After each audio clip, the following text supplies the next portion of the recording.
നീലംപേരൂർ പടയണിയിലെ ഏറ്റവും വലിയ അന്നത്തിന്റെ വരവാണിത്. 11.25 കോൽ ഉയരമുള്ള ഈ പ്രധാന അന്നത്തെ ദേവീനടയിലേക്ക് ആനയിക്കുമ്പോൾ വായ്ക്കുരവയുടെയും ആർപ്പുവിളികളുടെയും ആരവം ക്ഷേത്രാങ്കണത്തെ മുഖരിതമാക്കും. കത്തിച്ചു പിടിച്ച ഓലച്ചൂട്ടിന്റെ വെളിച്ചത്തിൽ ആകാശം മുട്ടെ വളർന്നു നിൽക്കുന്ന അന്നത്തെ കണ്ടു വണങ്ങുവാൻ അത്ഭുത പരതന്ത്രരായി ആരാധകർ ചുറ്റും കൂടും.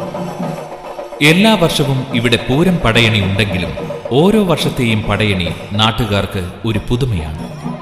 കോലങ്ങളുടെ വൈവിധ്യത്തിലും അലങ്കാരത്തിന്റെ പ്രത്യേകതകളാലും ഓരോ പടയണിയും വ്യത്യസ്തങ്ങളാകുന്നു. ദേശക്കൂട്ടായ്മയുടെ ആഘോഷകരമായ ഈ അന്തരീക്ഷം ഇരുളിന്റെ പശ്ചാത്തലത്തിൽ ഉണരുന്ന വന്യസംസ്കൃതിയുടെ പുനരാവർത്തനമാണ്.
പടയണി ഉച്ചാടനത്തിന്റെ ആഘോഷമല്ല, മറിച്ച് ആവാഹനത്തിന്റെ ആചാരകലയാണ്.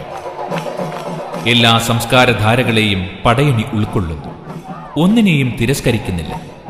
അസുരചക്രവർത്തിയായ രാവണപ്രഭുവിന്റെ ഈ കോലം അതാണ് വിളംബരം ചെയ്യുന്നത്. രാവണൻ ശിവഭക്തനായിരുന്നതുകൊണ്ടാകാം അസുരനായിട്ട് കൂടി നീലംപേരൂർ പടയണിയിൽ രാവണക്കോലം എഴുന്നള്ളിക്കുന്നത്.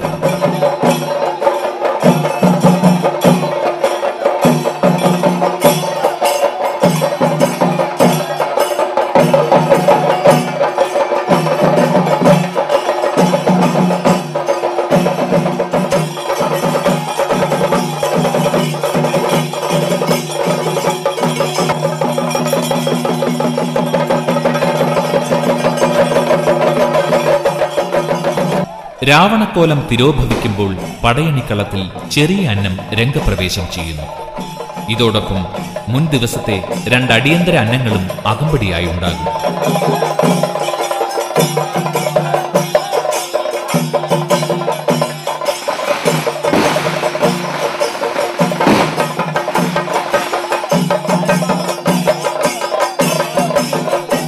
തിടമ്പേറ്റിയ ആനയുടെ എഴുന്നള്ളത്താണ് അടുത്ത ചടങ്ങ്. ക്ഷേത്രോത്സവത്തിൽ നടക്കിലേക്ക് എഴുന്നള്ളിപ്പ് നടത്തുന്നതിന്റെ ബാഹ്യാവിഷ്കാരമാണിത്. പ്രകൃതി വസ്തുക്കളാൽ നിർമ്മിച്ച കൂറ്റൻ ആനപ്പുറത്തുള്ള എഴുന്നള്ളത്ത് ഇവിടുത്തെ കരക്കാർ സാമൂഹ്യമായി ആചരിക്കുന്ന ക്ഷേത്രാചാരമാണ്.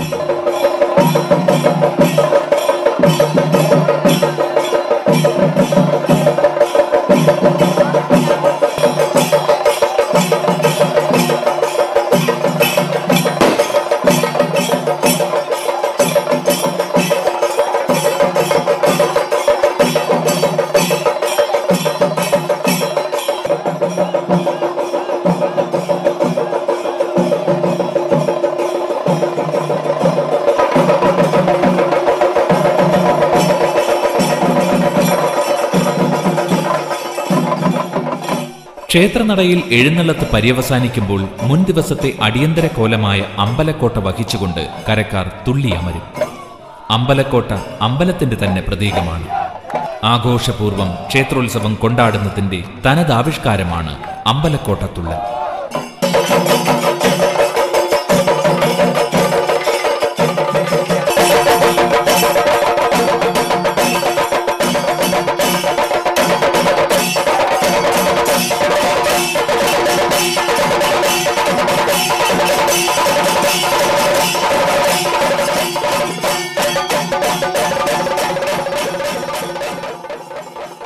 ദേവിയുടെ വാഹനമായ സിംഹക്കോലത്തിന്റെ എഴുന്നള്ളത്ത് പടയണിയുടെ അവസാനത്തെ ആഘോഷങ്ങളിൽ ഒന്നാണ്. പാളയിൽ തീർത്ത സിംഹമുഖം കോലത്തിൽ ഉറപ്പിച്ച് ദേവീനടയിൽ ഇവർ ഉറയുന്നു. കാനനയാത്രയുടെ പ്രതിച്ഛായയുള്ള പടയണിക്ക് വന്യമൃഗങ്ങളും സ്വാഭാവികമാണ്. ഒടുവിൽ കരക്കാരുടെ തൂപ്പുകളുമേന്തിയുള്ള തുള്ളൽ വനാന്തരീക്ഷത്തിന്റെ സൂചകങ്ങളായി മാറുന്നതോടെ പടയണിയുടെ കലാശമാകുന്നു. പുരാതന ജനതയുടെ നായാട്ട് ജീവിതത്തിൽ നിലനിന്നിരുന്ന അനുഷ്ഠാന വിശേഷങ്ങൾ കണ്ടുകൊണ്ടാണ് നീലമ്പേരൂർ പടയണിയുടെ കളം പിരിയുന്നത്. 16 നാൾ അഗ്നിയായി മതിൽപ്പുറത്ത് എരിഞ്ഞ ദേവിയെ അഗ്നിശമനം ചെയ്ത് ശ്രീലകത്തേക്ക് അയക്കുന്നതോടെ ദേവിക്ക് കുരുതി സമർപ്പണം നടക്കും. ദേവിയുടെ കുരുതി സമർപ്പണം മറ്റാരും കണ്ടുകൂടാ എന്നാണ് നിയമം. അതിനാൽ തന്നെ കുരുതിക്ക് മുമ്പ് ക്ഷേത്ര മതിൽപ്പുറത്ത് നിന്ന് കരക്കാർ പിരിഞ്ഞു തുടങ്ങും. ദേശത്തിന്റെ സുഹൃതത്തിനായി സമൂഹമൊന്നാകെ ഒരു കൂട്ടായ്മയായി അരങ്ങിലെത്തിച്ച പൂരം പടയണിയിൽ പങ്കെടുത്ത് പിരിയുന്ന നാട്ടുകാരുടെ മനസ്സിൽ വീണ്ടും ഒരു പടയണിയെക്കുറിച്ചുള്ള പ്രതീക്ഷയുടെ നിറച്ചാർത്തുകളുണ്ട്. അതിനായി അടുത്ത വർഷം വരെ ഇവർ കാത്തിരിക്കുന്നു. നിറങ്ങളുടെ പടയണിയെന്ന് പേരുകേട്ട നീലമ്പേരൂർ പടയണി ഒന്നുകൂടി വന്നു ചേരുവാൻ. പ്രസിദ്ധമായ നീലമ്പേരൂർ പടയണിയുടെ അനുഷ്ഠാന വിശേഷങ്ങൾ അവതരിപ്പിച്ചുകൊണ്ടുള്ള ക്ഷേത്രായനത്തിന്റെ ഈ എപ്പിസോഡ് ഇന്നിവിടെ പൂർണ്ണമാകുന്നു. എല്ലാ മാന്യപ്രേക്ഷകർക്കും ക്ഷേത്രായനത്തിന്റെ വിനീത നമസ്കാരം.